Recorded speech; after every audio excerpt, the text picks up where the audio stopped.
Assalamualaikum warahmatullahi wabarakatuh.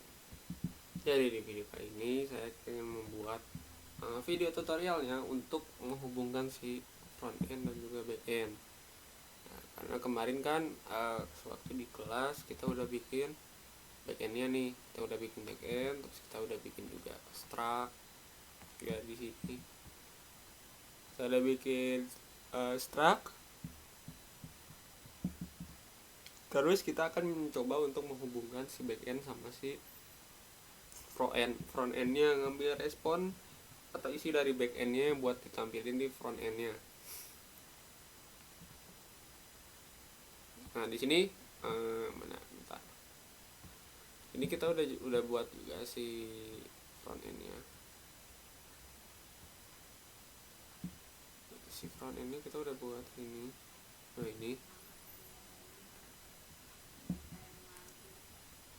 Jadi di sini tuh kita tambahin si script ininya. Nah ini tuh fungsinya buat apa sih? Fungsinya itu jadi di fetch ini, di fetch. Nah jadi kita tuh bakalan mengirimkan data ke backend Golang, lalu melalui endpoint si bedain ini. Nah jadi nanti ketika di sini kita klik atau kita inputin nomor dan juga pembelian, maka nanti ada nampilin hasil responnya yang apa yang udah kita inputin. Nah di sini tuh kita pakai post supaya apa? Supaya nanti kita tuh bisa mengirim datanya sesuai dengan si rute melalui menggunakan Golang. Nah terus jadi ibaratnya ini tuh kayak kita tuh ngedit isinya, misalkan menggunakan Postman, kita edit menggunakan di badinya, terus kita pilih bagian raw. Nah, nanti bakalan ada respon di bawahnya. Nah ini juga sama seperti itu, cuma di sini bedanya kita implementasiin di front endnya. Nah, terus kita juga bikin course-nya itu di back endnya ini course. Nah course ini tuh untuk apa sih? Jadi ini tuh buat memungkinkan si front end sama si back end itu buat saling berkomunikasi meskipun berasal dari domain yang berbeda. Kan ini kan bakalan beda ya, dari si domain yang ini sama domain yang ini kan beda kan. Ini kan lihat portnya juga beda. Nah ini gimana sih cara bisa terhubungnya? Yaitu kita pakai course.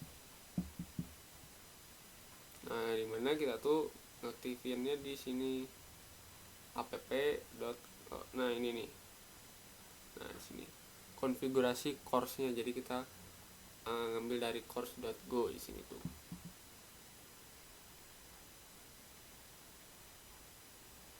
Nah terus si course.go-nya itu, nah itu kita isi localhost-nya. Nah ini localhost-nya ini ya, targetnya. Nah untuk si header-nya kita pilih origin. Nah lalu nanti kita, nah ini udah ya, course-nya ini udah disetting kurang lebih kayak gini. Maka si backend sama si si front endnya ini bakalan udah bisa saling terhubung satu sama lain. Jadi kayak course ini tuh jadi wajib juga dinyalain. Jadi ketika kita mau tes ini bukan jalanin si gomodnya doang atau gomod, maksudnya main.go doang, tapi harus jalanin semua filenya. Jadi di sini saya tuh jalanin pakai go run titik. Nah, supaya tujuannya si course ini juga jalan. Dimana nanti itu kita kita bisa ngakses atau kita bisa saling berkomunikasi dari backend sama front endnya.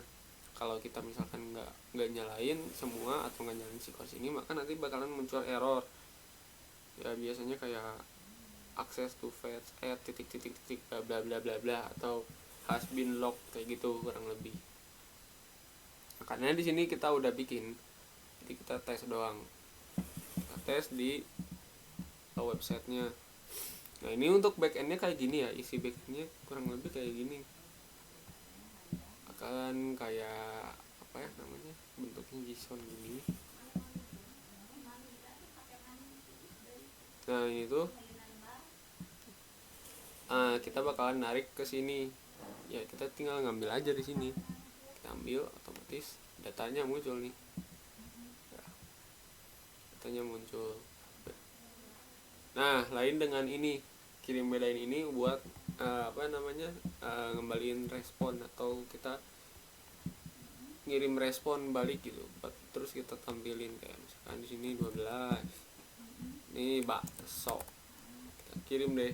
Nah makanya hasilnya bakalan nampilin juga respon apa yang udah kita inputin, itu nomor 12 bakso kayak gitu kurang lebih. Oke mungkin sekian untuk video tutorialnya. Assalamualaikum warahmatullahi wabarakatuh.